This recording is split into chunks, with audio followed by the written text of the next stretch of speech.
প্রিয় গল্পসাথী, সপ্তাহের সেরা গল্পে আপনাদের স্বাগত জানাই। আশা করি আপনারা সকলে খুব ভালো আছেন।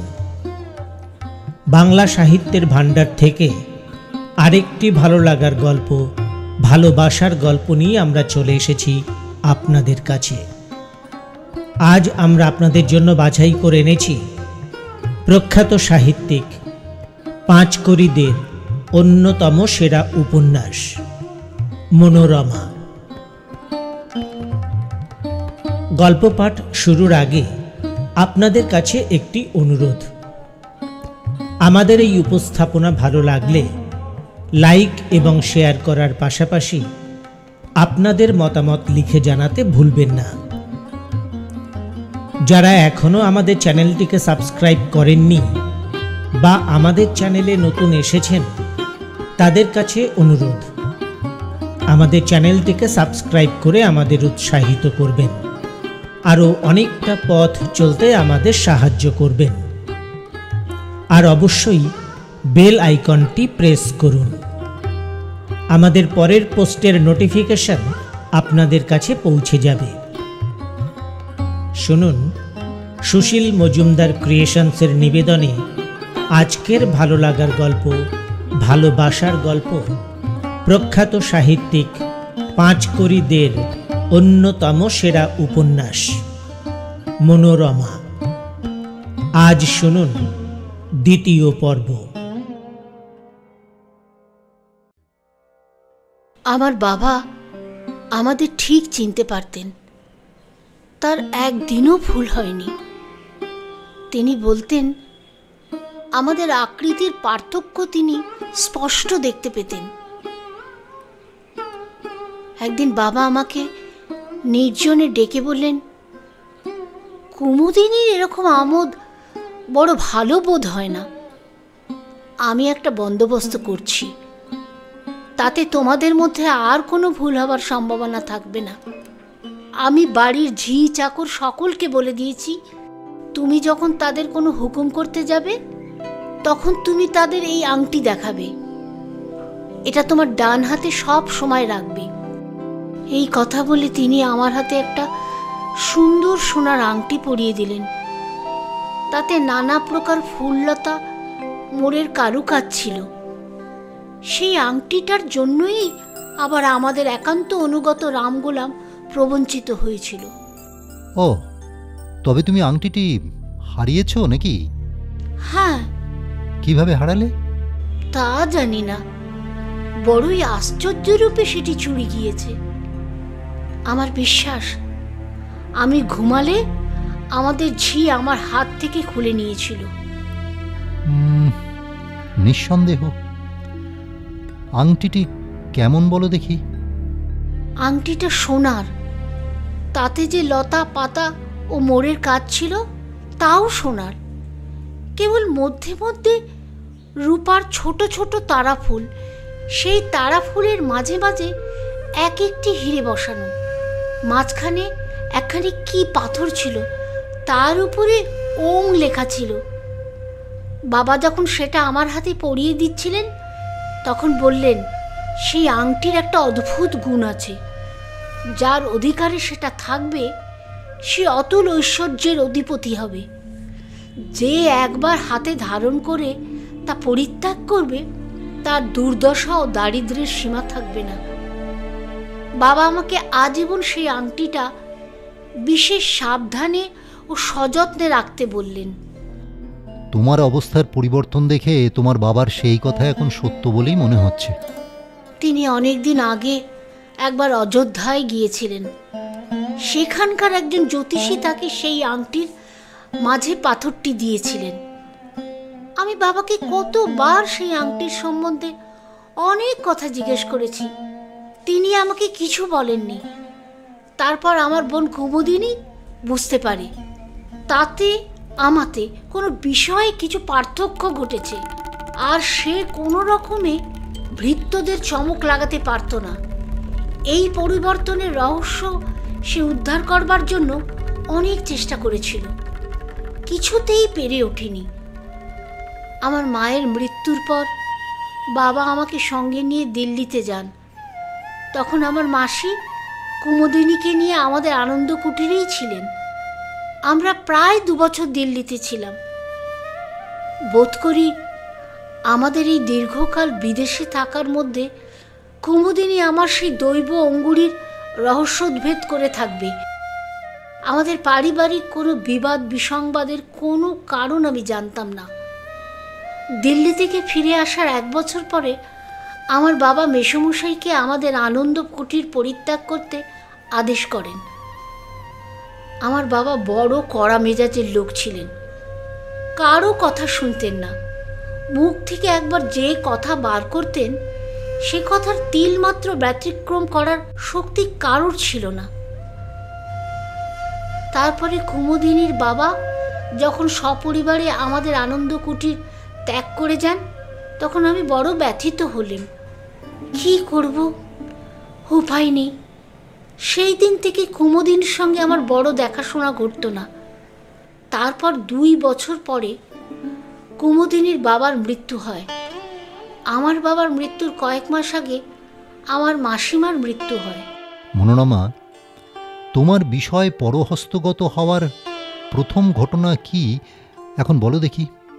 তা তো তুমি জানো, বিষয়াধিকার সম্বন্ধে আইনের বিশেষ বাঁধাবাঁধি, বিশেষত সম্পত্তি বড় অল্প নয়, 2-3 লক্ষ টাকার।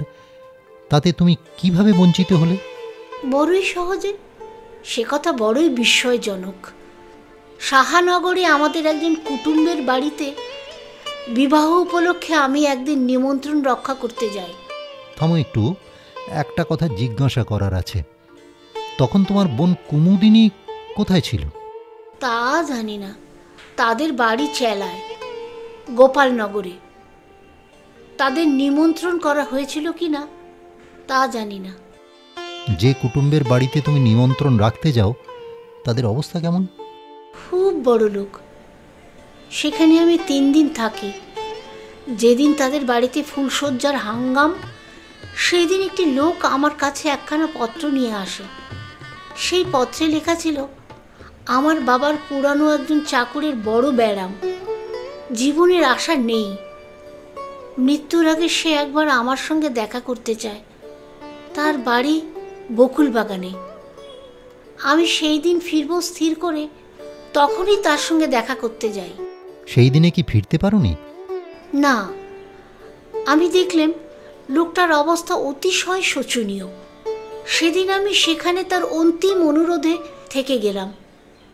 পরদিন সাহানগরে আমি সেই কুটুম্বের বাড়িতে উপস্থিত হলাম। তুমি একা গিয়েছিলে? হ্যাঁ। কাজটা বড়ই অন্যায় হয়েছে।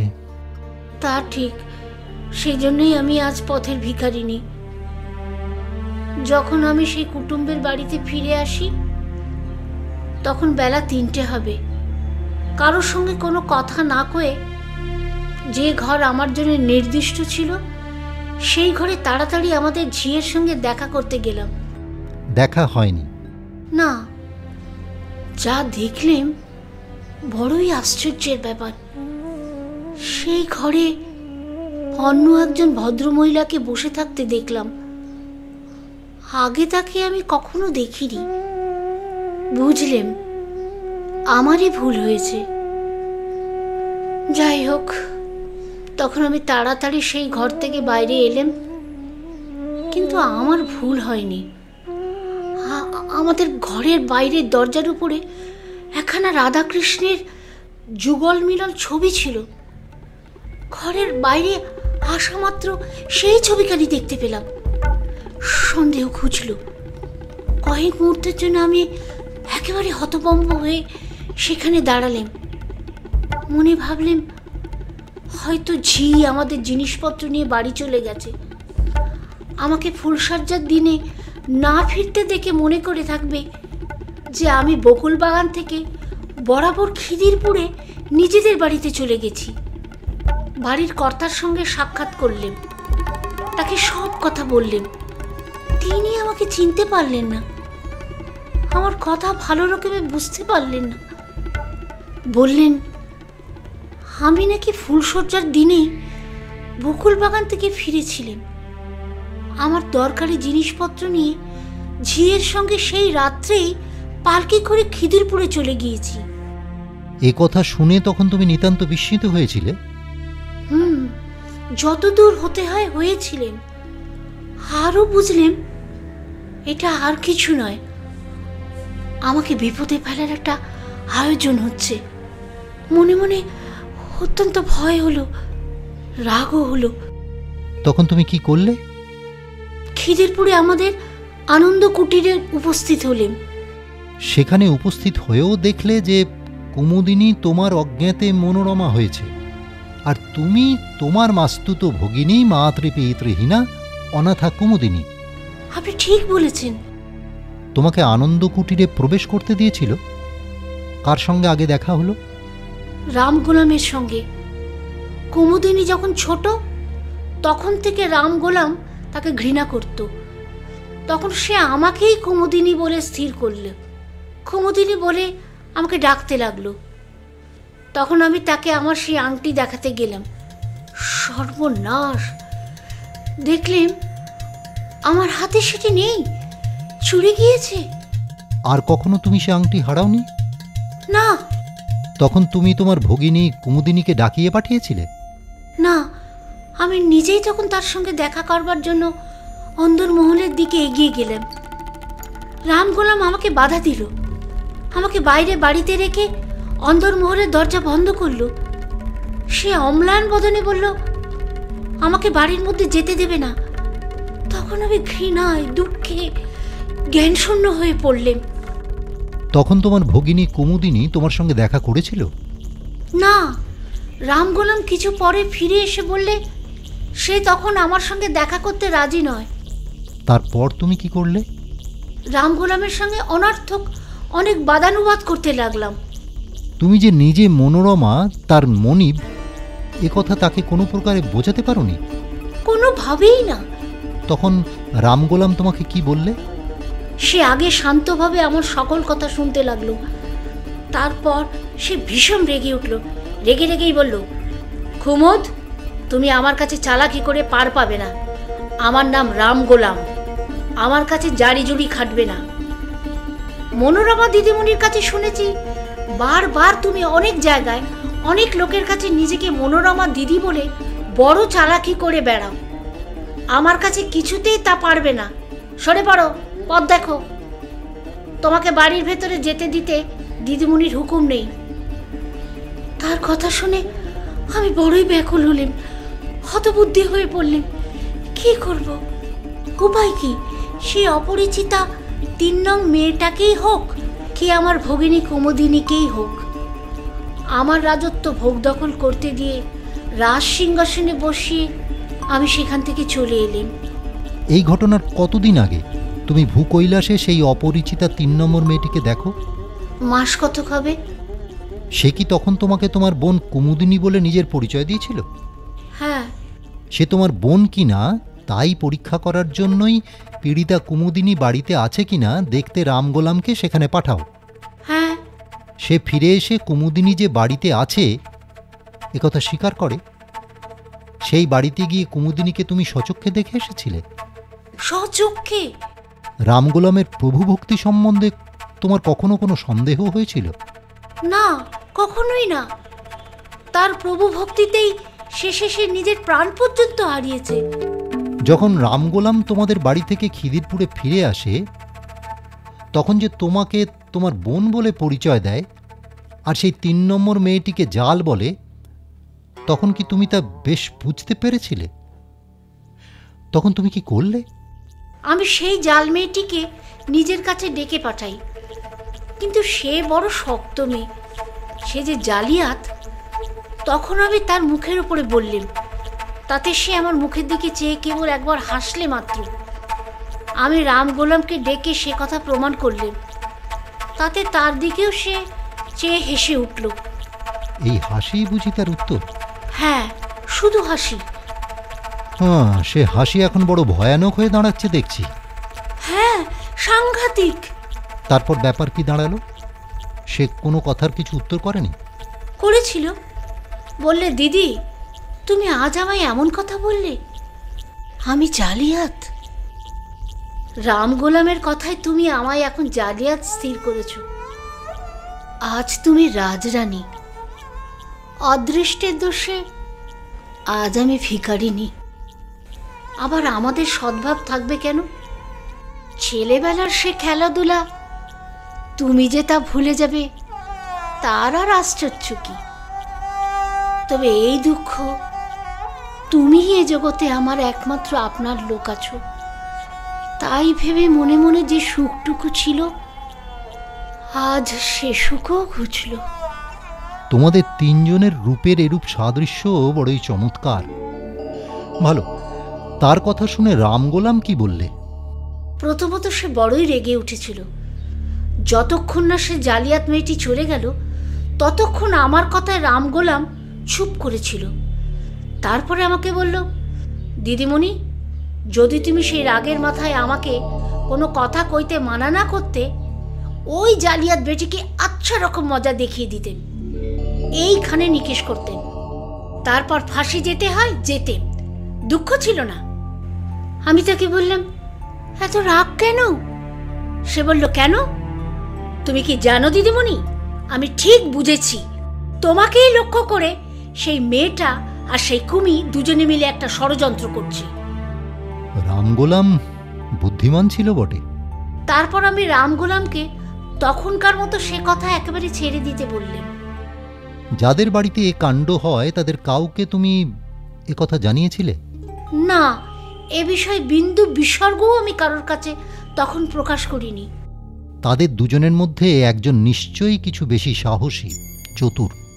সেই নিজেই সমস্ত নিজের অধিকারে নেবার জন্য বোধহয় একটিকে হত্যা করেছে।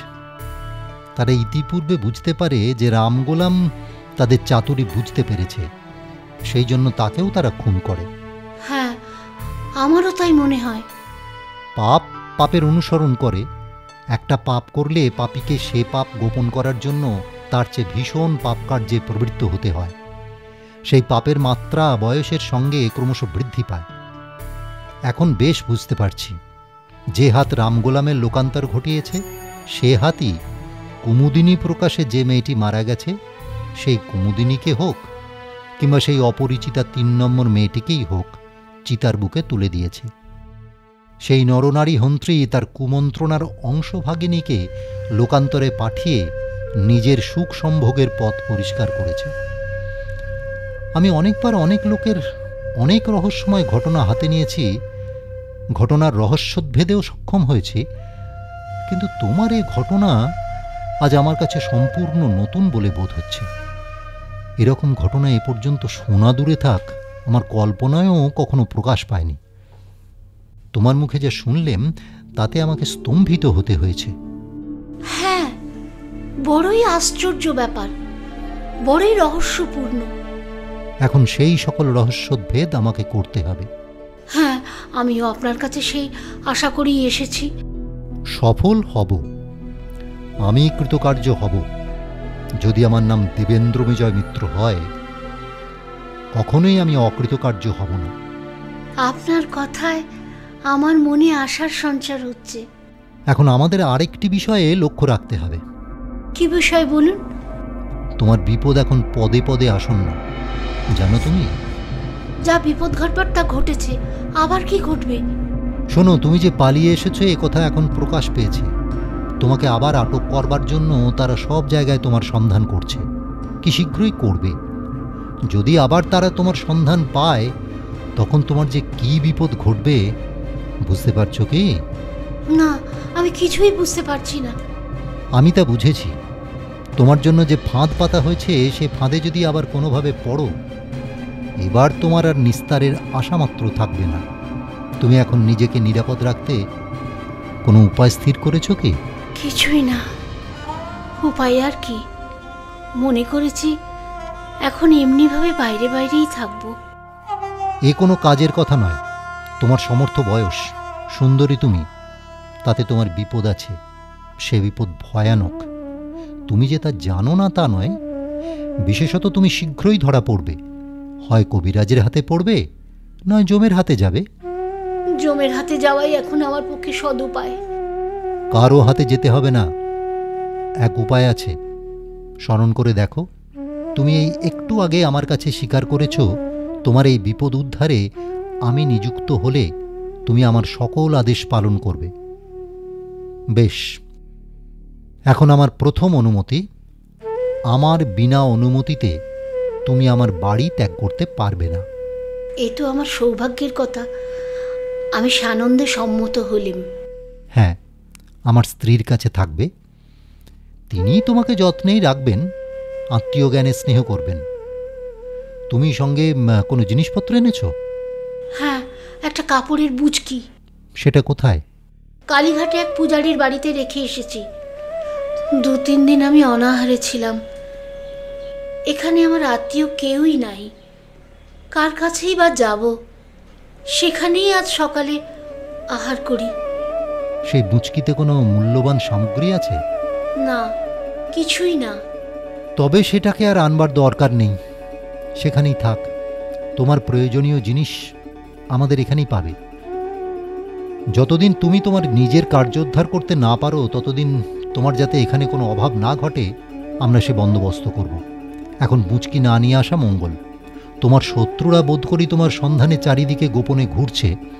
হয়তো তাদের কেউ তোমার সে বুঁচকির সন্ধান এতক্ষণ পেয়ে থাকবে। বুঁচকি সেখানে পড়ে থাকবে, অথচ তুমি যদি সেখানে আর না যাও, তাহলে তোমার শত্রুদের মনে এমন ধারণা হতে পারে হয়তো তোমার প্রাণের ওপরে কোনো বিপদ ঘটেছে। আমার অভিপ্রায় কি বুঝছো? আরও একটি কথা হচ্ছে, সেই কথাটি শেষ হলে আমার স্ত্রীকে ডেকে তোমার যত্নে রাখতে বলে দেব। 17 ক পুলিন্দায় কীরকম প্রমাণাদি সংগ্রহ আছে তা তুমি কিছু আন্দাজ করে বলতে পারো? না, কিছুই না। দেবেন্দ্র বিজয় স্ত্রীকে ডেকে মনোরমাকে নিজের বোনের মতো যত্ন করতে বললেন এবং ভাগ্নে শচীন্দ্রের খোঁজ করলেন। শচীন্দ্র দেবেন্দ্র বিজয়ের সহকারী, বয়স 19 বছর মাত্র।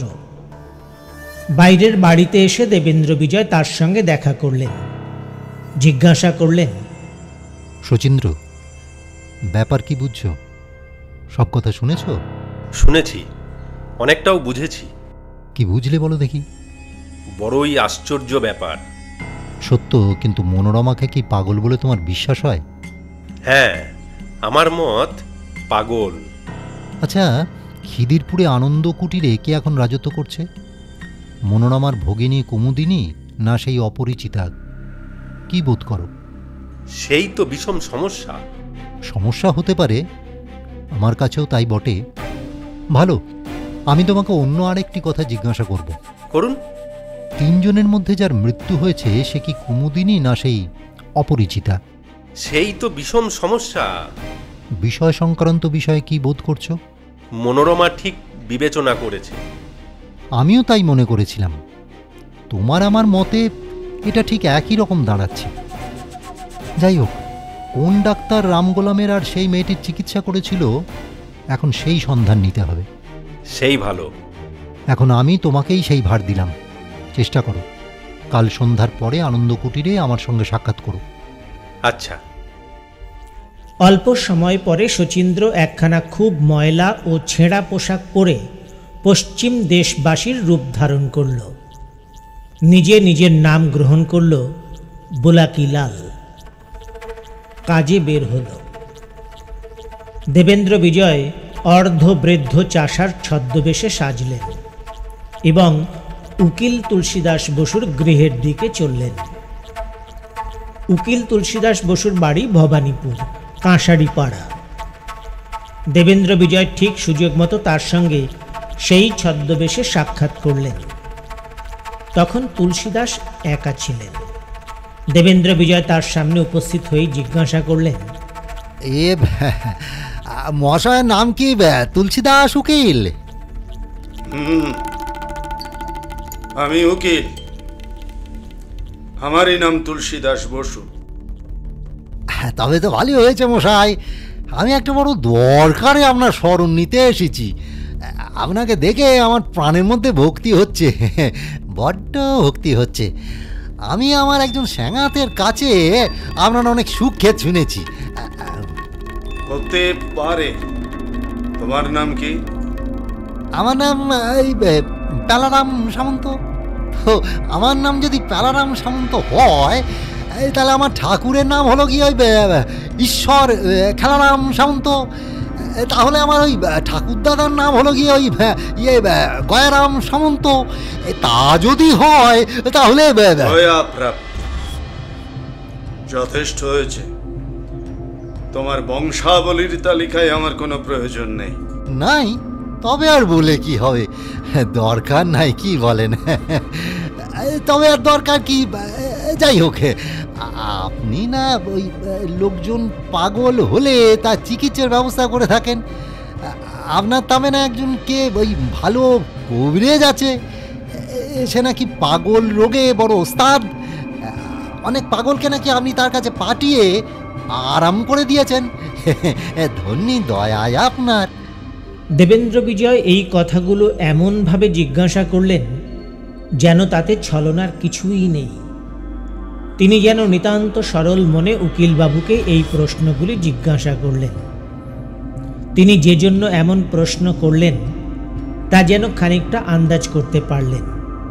তার কথায় উকিলবাবু হঠাৎ কেমন যেন একটু চমকে উঠলেন। উকিলবাবু তখন গর্জন করে উঠলেন, তাতে তোমার ইষ্টাপত্তির কি হে বাপু? ইষ্টাপত্তি আছে মশাই, না থাকলে কি আর বলি। আমার একটি মেয়ে আছে, সে একেবারে বদ্ধ পাগল। আমার সাঙ্গাত ও দুগ্গদাস বলছিল যে আপনি অনেক।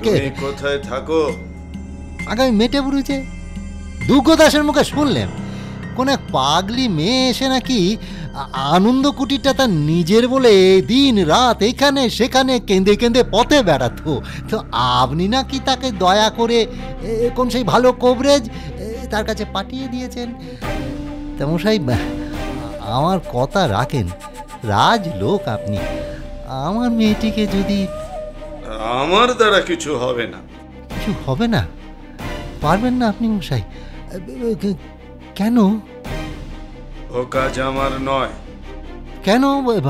আমি যে দুগ্গদাসের মুখে শুনলাম এ আপনারই কাজ, এ দয়া আপনারই। তোমার দুগ্গদাস ভুল বলেছে।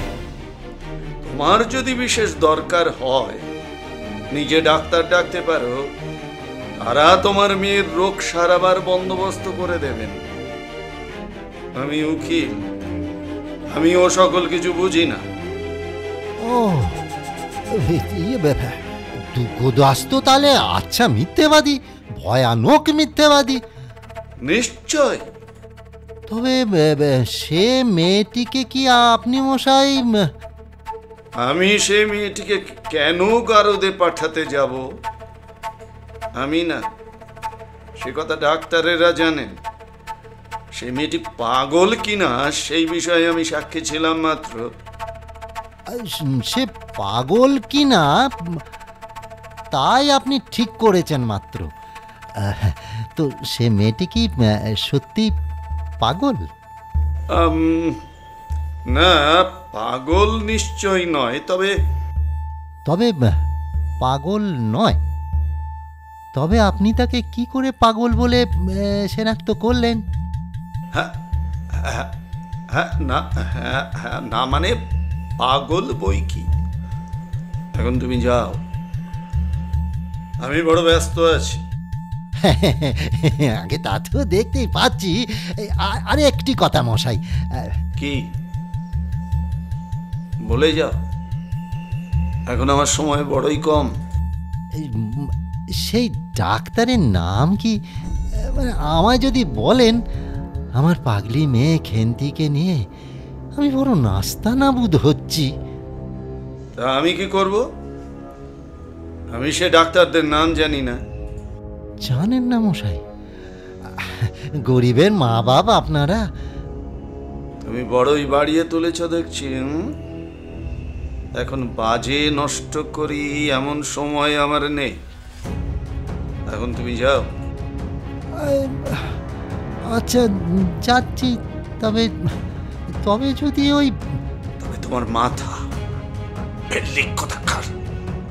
বলছি আমার সময় নাই, এখনই এখান থেকে চলে যাও। এই বলে উকিল তুলসীদাস সদম্ভে উঠে দাঁড়ালেন। এখনই যেতে হবে? হ্যাঁ, এখনই, এই মুহূর্তে। যাচ্ছি যাচ্ছি যাচ্ছি। এসে কতক্ষণ ধরে আপনার কাছে রয়েছি, কেমন একটা মায়া বসে গেছে বুঝলেন, তাই যেতে পারছি না। হঠাৎ চলে গেলে অভদ্রতা হবে তো। কমে কমে যাচ্ছি যাচ্ছি যাচ্ছি। এখন যদি তুমি এখান থেকে না যাও, গলা ধাক্কা দিয়ে তোমাকে এখান থেকে দূর করে দেব। একেবারে এত করা হবে? হ্যাঁ, গলা ধাক্কা দেবে তো আমার অপরাধ? আমি তোমাকে 50 বার বলছি, এখন আমি বড় ব্যস্ত আছি, এখান থেকে সরে পড়ো। বটে, বলছি এতক্ষণ গেছে তো আর একটু থাকি। হ্যাঁ থাকি, তাতে আপনার বড় ক্ষতি হবে না। তবে তুমি স্ব ইচ্ছায় যাচ্ছ না। গলা ধাক্কাটা না দিলে তোমার মনোপুত হবে না। গলা ধাক্কাটা দিলে তো মশায়েরও বড় বিপদ ঘটে যাবে। বিপদ? আমার বিপদ? হ্যাঁ মশাই, আমার আবার মির্গি রোগ আছে, থাকি থাকি মুচ্ছ যাই। এর উপরে আপনি যদি আমায় ধাক্কাধুকি দেন তো একবারে কেষ্ট পাবো। দূর হ পাজি বদমাইশ, দূর হ, দূর হ এখান থেকে। বলে তুলসীদাস এক লাফে সবেগে দেবেন্দ্র বিজয়ের কাঁধে পড়লেন। দেবেন্দ্র বিজয় অপ্রস্তুত ছিলেন না। যেমন উকিলবাবু তাঁর গলা ধরতে যাবেন, তিনি তাঁর সেই হাতখানা ধরে তাঁকে বনবন শব্দে কয়েকবার ঘুরপাক দিয়ে ছেড়ে দিলেন। উকিলবাবুর দীর্ঘ দেহ ঘুরতে ঘুরতে ঘরের এক কোণে গিয়ে পড়ল। মাথা ঘুরল, সমস্ত পৃথিবী ঘুরল। উকিলবাবু উঠতে চেষ্টা করলেন, পারলেন না, আবার পড়ে গেলেন। আমি তো মশাই আপনাকে আগেই বলেছি আমার মুচ্ছগত বায়ু রোগ আছে, যাকে আপনারা মির্গি রোগ বলেন। সেই মির্গি রোগও আমার আছে। বুঝে সুঝে কাজ করতে হয়, চাষাভুষো লোক আমরা, আমাদের সব লোক গোয়ার গোবিন্দ। আজই তবে, হ্যাঁ হ্যাঁ, নমস্কার। চকিতে দেবেন্দ্র বিজয় ঘর থেকে বেরিয়ে গেলেন। বাইরের বাড়ির প্রাঙ্গণের মাঝখানে যখন দেবেন্দ্র বিজয় উপস্থিত হলেন, তাঁর পাশ দিয়ে এক রমণী বাড়ির মধ্যে প্রবেশ করল। রমণীর মুখ লম্বা ঘোমটায় ঢাকা। দেবেন্দ্র বিজয়কে যেতে দেখে রমণী ভিতর বাড়ির দ্বারের দিকে এগিয়ে যেতে যেতে চিন্তান্বিত মনে বলল, তাই তো, দেবেন্দ্র বিজয় না? আশ্চর্য, এখানে কেন? সেই ঘোমটা দেওয়া রমণী উকিল মহাশয়ের ফাঁকা ঘরে প্রবেশ করে সশব্দে দ্বার বন্ধ করে তুলসীদাসকে জিজ্ঞাসা করল, কেউ এর মধ্যে এসে আপনার সঙ্গে দেখা করেছিল? উকিলবাবু তখন নিজের সাহায্যে নিজেই উঠে দাঁড়িয়ে হাঁপাচ্ছিলেন। হাঁপাতে হাঁপাতে বললেন, হ্যাঁ, একটি লোক এসেছিল বটে। কে? ওই চাষাভুষার মধ্যে একটা ওই মেটে বুরুজে তার বাড়ি। আপনার কাছে তার কি দরকার ছিল? তার নাকি একটি পাগলি মেয়ে আছে, সেই মেয়েটির চিকিৎসার বন্দোবস্ত করার জন্য। কিন্তু আমার মতে লোকটার মেয়ে যত পাগল হোক আর না হোক, লোকটা তার চেয়ে বেশি পাগল। আমার মতে আপনি তাদের দুজনের চেয়ে আরো বেশি পাগল। কেন কেন এই কথা তুমি বলছো কেন? সে কথা পরে বলছি, আগে আমার কথার উত্তর করুন। লোকটা প্রথমে আপনাকে কি বললে? এইমাত্র তো তোমাকে বললেন তার মেয়েকে কোনো চিকিৎসকের কাছে রাখতে চাই, এই তো? সেজন্য আপনার কাছে এসেছিল কেন? তার এক বন্ধু থেকে পাঠিয়েছে। সে নাকি মনোরমার বৃত্তান্ত অবগত আছে। আমিও তাই মনে করছিলাম। মোট কথা, তোমার চাষাভুষা লোকটা আর কেউ নয়, স্বয়ং দেবেন্দ্র বিজয়। তুলসীদাস স্তম্ভিত হলেন। বিস্ময়, ভয়, সন্দেহ, ক্রোধ যুগপৎ তার মুখমণ্ডলে প্রকটিত হয়ে উঠল। কি করে জানলে তুমি? জানলুম কোথায় তাকে তুমি দেখলে?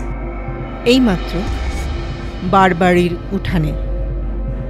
আমি তাকে এরকম ছদ্মবেশে থাকতে আর একদিন দেখেছি। তোমার ভুল হয়নি তো? আমার আজ পর্যন্ত কোনো ভুল হয়নি।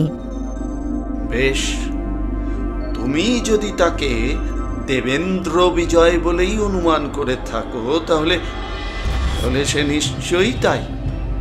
নিঃসন্দেহ। তোমাকে সে জানে? না। আমার কাছে কি দরকারে এসেছিল? আপনার কাছে কি দরকারে এসেছিল সে কথা কি আমি আপনাকে বলবো? মন্দ নয়। আপনার মনে কি কিছুমাত্র সন্দেহ হয়নি? আচ্ছা, আমি কিন্তু আপনাকে সে দরকারের কথা বলতে পারি। বলো। তোমার কথায় আমি স্তম্ভিত হয়ে গেছি। বলছি, যদি আমি আর 1 ঘন্টা আগে আপনার সঙ্গে সাক্ষাৎ করতেম, তাহলে আপনি তার এখানে আসবার যে কি দরকার তখনই তা বুঝতে পারতেন, নিজে নিজে সাবধানও হতে পারতেন। আমি তো কিছুই বুঝতে পারছি না। সে আপনাকে যত দূর বোকা বানাতে হয় তাই বানিয়ে গেছে। কি হয়েছে? ব্যাপার কি? সে পালিয়েছে। কে? মনোরমা। পালিয়েছে? কখন? কেমন করে পালালো? 4 দিন হলো। বড়ই চালাকি খেলে পালিয়েছে। বিশ্বাসই হচ্ছে না। কবিরাজ কোথায় ছিল? ঘুমোচ্ছিল। অবশ্যই সে তাকে ধরার চেষ্টা করেছে, ধরতে পারে না, এখনো ধরতে পারেনি, সন্ধান পেয়েছে মাত্র। কোথায়? সে কোথায় আছে? এই ভবানীপুরে। আর আমাদের গোবিন্দ কবিরাজ? ভবানীপুরে। মনোরমার কোনো সন্ধান পেয়েছ? কালীঘাটের এক চটিতে মনোরমার এক বুচকি পাওয়া গেছে। মনোরমাকে দেখতে পাওয়া যায়নি। তবে আর চিন্তা কি? সে নিশ্চয়ই তার বুচকি নিতে আবার সেইখানেই ফিরে আসবে। বিশ্বাস হয় না। বিশ্বাস না হবার কারণ? দেবেন্দ্র বিজয়ের এখানে আবির্ভাব। হলেই বা তাতে হয়েছে কি? উকিল আপনি এইটুকু বুঝতে পারলেন না? সে এখন দেবেন্দ্র বিজয়ের হাতে গিয়ে পড়েছে। দেবেন্দ্র বিজয় তেমন কাঁচা লোক নয় যে মনোরমাকে বুচকি আনতে সেখানে ফিরে পাঠাবে। তবে তুমি কি ভাবছো দেবেন্দ্র বিজয় মনোরমার এ কেস নিজের হাতে নিয়েছে? তাতে আর সন্দেহ আছে? মনোরমাকে লুকিয়ে রেখেছে? হ্যাঁ। কোথায়? কোথায় আবার? নিজের বাড়িতে। কোথায় তার বাড়ি তুমি জানো? জানি। আমার অজানা এখানে কি আছে চারিদিককার খবর রাখতে পারি বলেই এখনো পর্যন্ত রানীর হালে আছি। নতুবা এতদিন আমার জেলখানাবাসের সুবন্দোবস্ত হতো। দেবেন্দ্র বিজয় চক্র বেড়ে থাকে। এখন কি করা যায়? উপায় কি? এক উপায় আছে, তাকে সেখান থেকে টেনে বের করে আনা। বড়ই শক্ত ব্যাপার।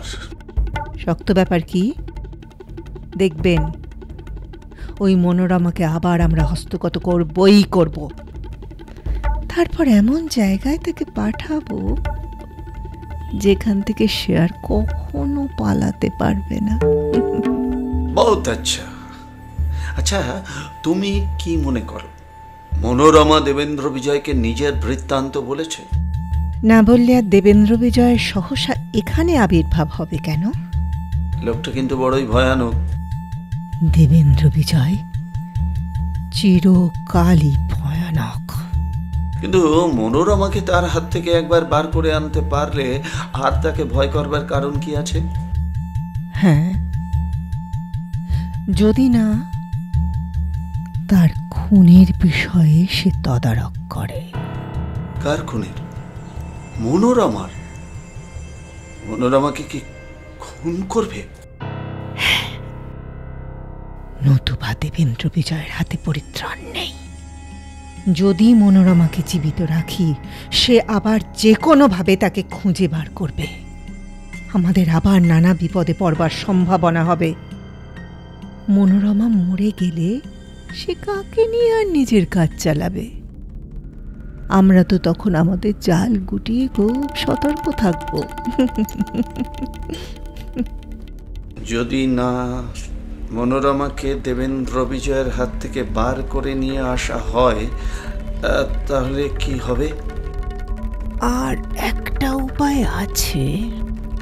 সেই উপায়ে আমরা নিরাপদ হব, কিন্তু সে বড় শক্ত ব্যাপার।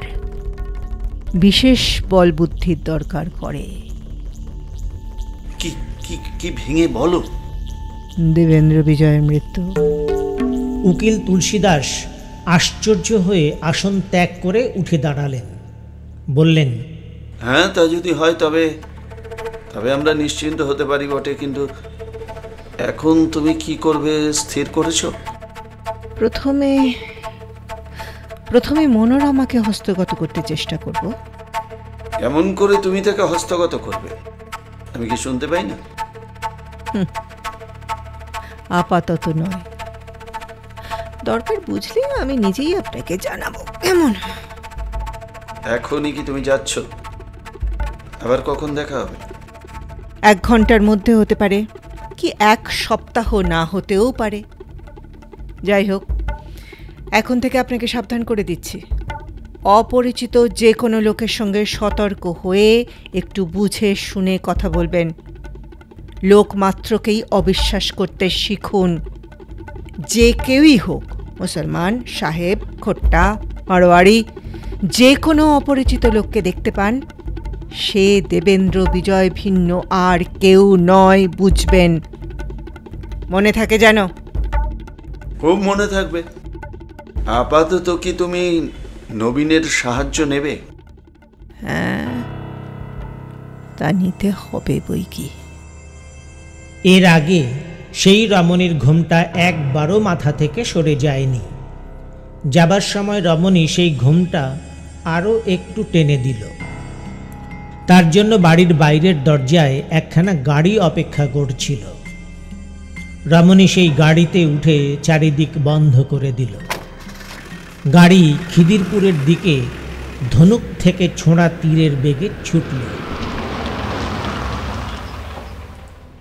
প্রিয় গল্প সাথী, আজ শুনলেন প্রখ্যাত সাহিত্যিক পাঁচকড়ি দের অন্যতম সেরা উপন্যাস মনোরমা। আজ শুনলেন 2য় পর্ব।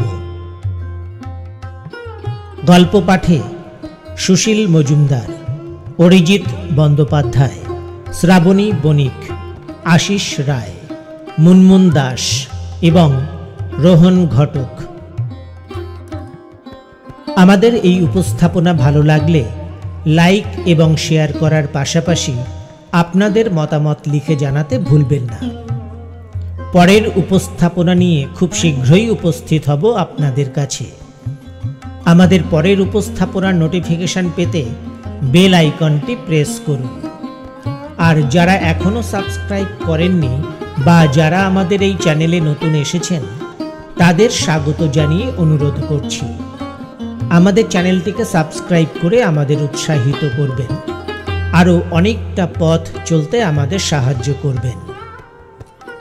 আজকের মতো বিদায় নিচ্ছি। আপনাদের সঙ্গে আবার যোগাযোগ হবে পরের উপস্থাপনায়। সকলে ভালো থাকবেন। নমস্কার।